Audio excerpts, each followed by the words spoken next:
Okay, first of all, a little bit of a rant, okay? Then followed by my summary of the Isak situation, where it's at, where it's really at, and whether I think he ends up being a Liverpool player when this all comes to an end. But first, let me have a moan, because I'm sick of the circus, the misinformation, the spin, and yes, the lies of the dodgy internet football sites and the equally dodgy, it has to be said, mainstream UK media.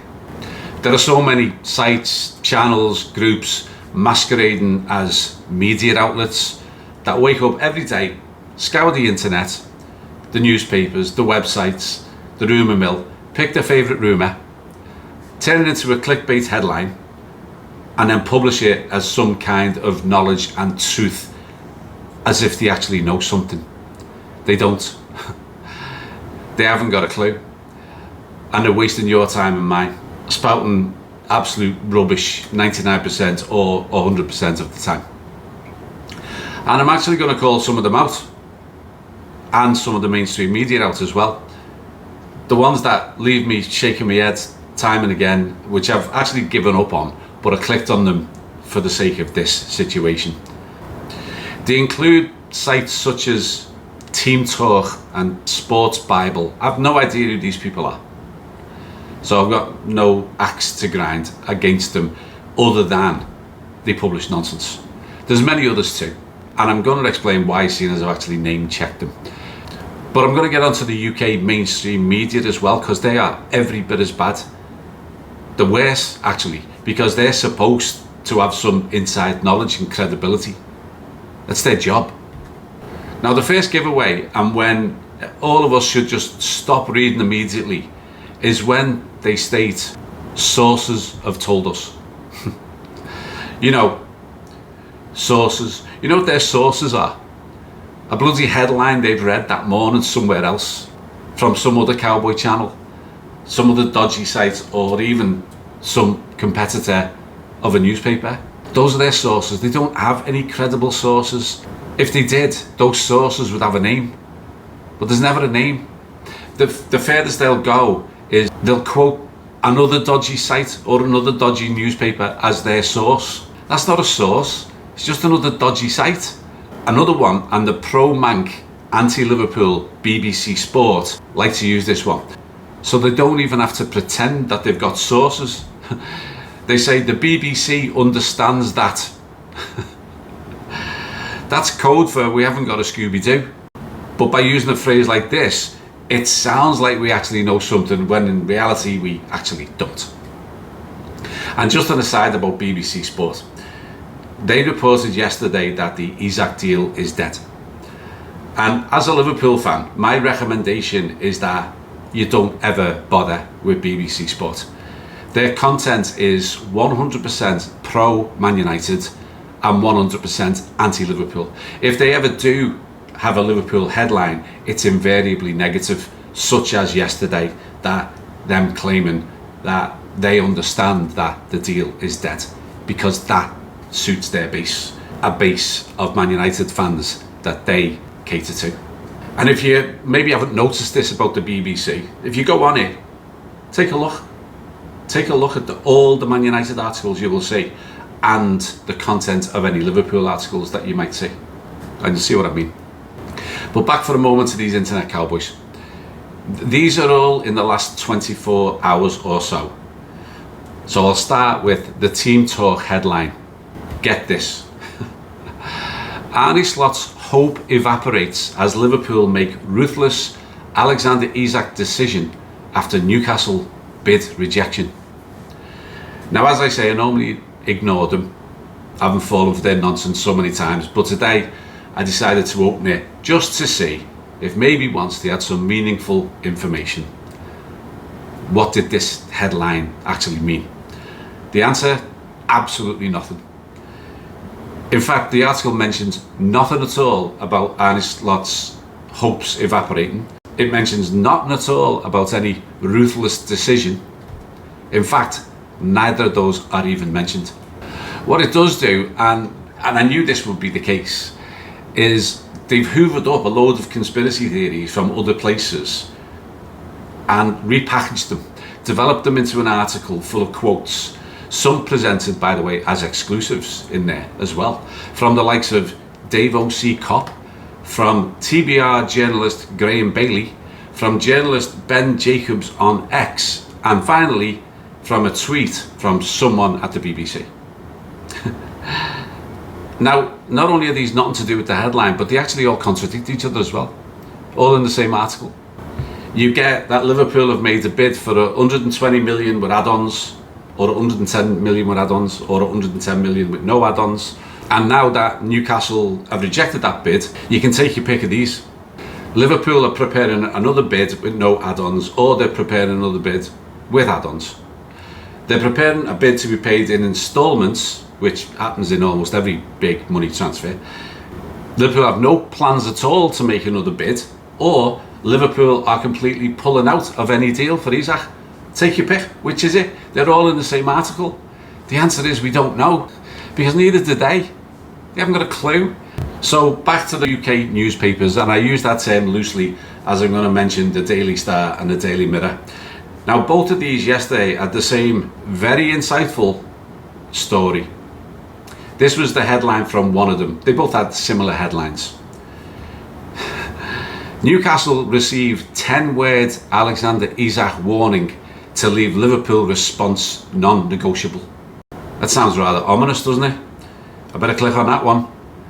So you know what the 10-word warning is, and you know who it's from. Well, it's from decent player turned rubbish pundit Dean Saunders, and from several minutes of his usual nonsense on TalkSport, they've made a headline about his 10-word warning. And you know what the 10-word warning is? That selling Isak is just like punching all the supporters in the stomach. That's their 10-word warning. It's not even a bloody warning, it's just a statement. It's an opinion. And even if Dean Saunders was to give us a warning, would anyone care? But they've turned those 10 words into a newspaper article in 2 different newspapers. But it gets even worse. From something innocuous like that, you go to the ridiculous. And from the newspaper, whose fall from grace over recent times has been quite spectacular, the Mail. So what's their angle on all this? Here it is. Alexander Isak gives immediate response to Man United after Red Devils make enquiry about the Newcastle striker following Liverpool's rejected £110 million bid. What a complete load of bollocks. Now, the Mail actually do quote their source for this one. Some German journalist, Florian Plettenberg, you know, in Germany, talking about Newcastle and Liverpool in England and a Swedish player. And he actually says that the Manx made an approach in the last few days, which in itself smells of fabrication. But then the Mail took that and they spun it even further and they refabricated it into the Manx made their inquiry after the £110 million bid was rejected. So that'd be yesterday afternoon, wouldn't it?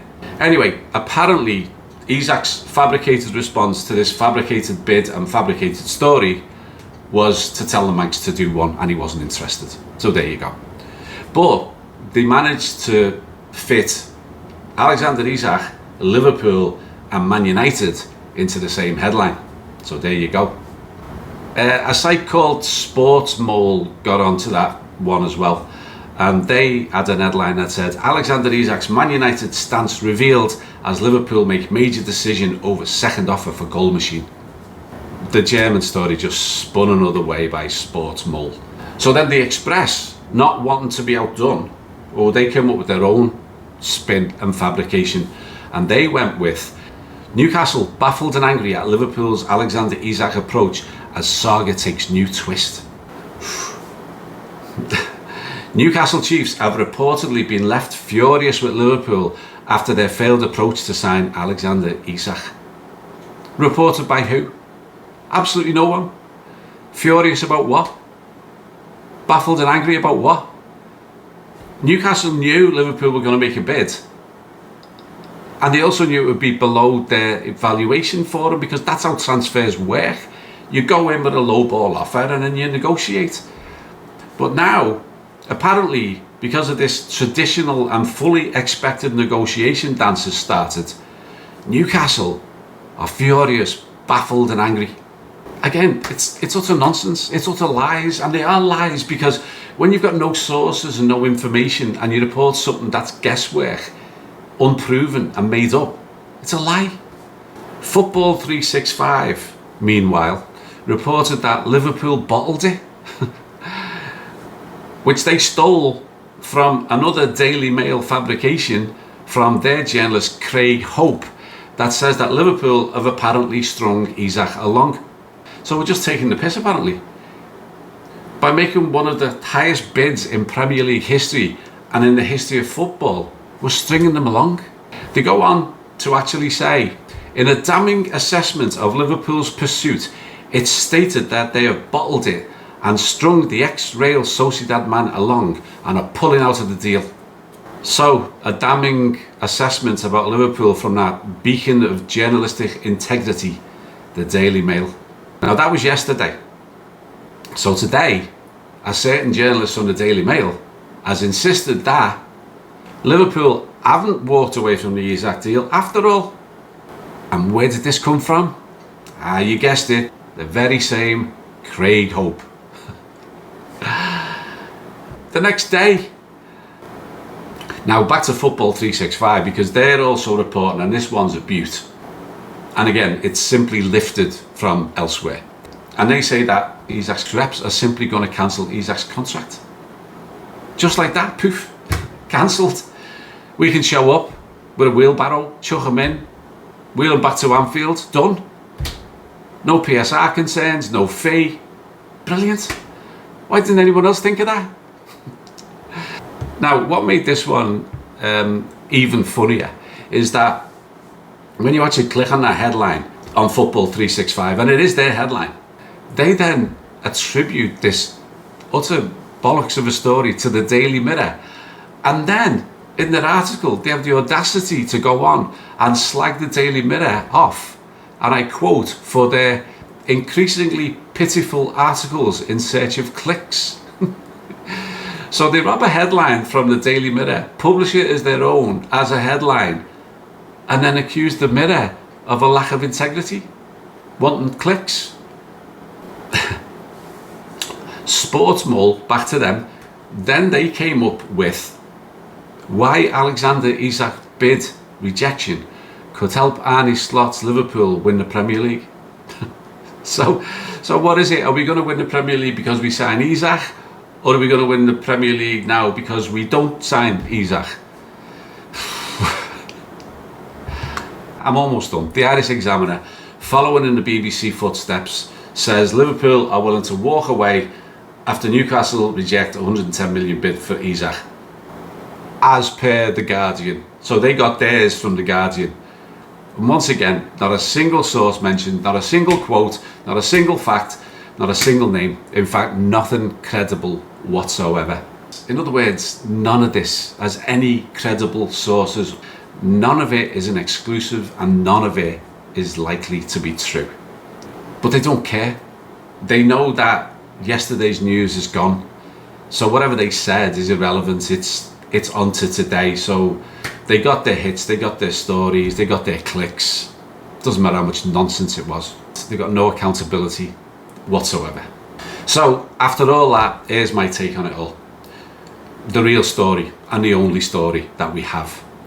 No clickbait, no hidden agenda, just the truth, and my take on what these limited facts actually tell us. 1. Liverpool have made an official bid of around £110 million. 2. It has been rejected by Newcastle, as expected. 3. It is highly unlikely that this rejection will deter either Liverpool or Newcastle to finalise a deal. And why? Because Isak doesn't want to remain a Newcastle player, and Newcastle don't want to lose 110 to 120 million quid on a player who's made it very clear that he wants out. In 12 months' time, you can knock around 40 to 50 million off that fee, because he'll be down to 2 years on his contract. Number 4, Liverpool are building one of the most formidable squads ever seen in the top flight history, if not the most formidable. And Liverpool want Isak, and Isak wants Liverpool. Now that's according to Ian Doyle. See, I'm willing to name the source, and it comes from a source who I do think has credit in the bank and who frequently appears on LFC TV. So he does have some level of inside track. Liverpool have got the money. They can splash even up to 150 million quid and still be well within PSR rules. Newcastle would receive record money for possibly the biggest UK transfer ever, potentially the 3rd highest in football history, for a player who doesn't want to play for them, and because at age 26 he wants to play for the English champions. He wants the chance of winning the kind of silverware not possible at his current club. All this, and he gets a pay increase too. Number 5, Newcastle have failed to recruit anyone of any note in this transfer window, with all the top targets they've gone after rejecting them. Last season they finished 18 points behind Liverpool, who have strengthened while Newcastle haven't. Yeah, they won a trophy, but it was the first one in 70 years, and it was the League Cup. Liverpool, on the other hand, are elite. One of the top teams on the planet, the biggest and best club in England, Premier League champions, with a team already full of world-class players. That's who he'd be joining. And number 6, with the tragic passing of the great Diogo Jota, and the sale of Luis Diaz, and the potential sale of Darwin Núñez, Liverpool absolutely need another top-class striker. Ekitike and even Wirtz is not enough, and Liverpool know that, and Liverpool want to fix that. So forget all the nonsense and the spin of the desperate UK media and the desperate internet sites. It all boils down to this. I'll do a Dean Saunders with an 11-word summary. Isak doesn't want Newcastle, Liverpool want Isak, and Isak wants Liverpool. It's as simple as that. So is he coming? Well, not yet, because there's no doubt more dancing to do on both sides. But do I think it's likely to happen soon? Yes, absolutely I do. Because that's the way Liverpool operate. And they are in no doubt, having studied them, which they absolutely will have done, that Isak is the perfect fit, the perfect character, the perfect calibre of striker that we need at the club to make an elite squad even more ominous. Quite simply, Alexander Isak wants to play for English football's greatest, biggest and most successful football club.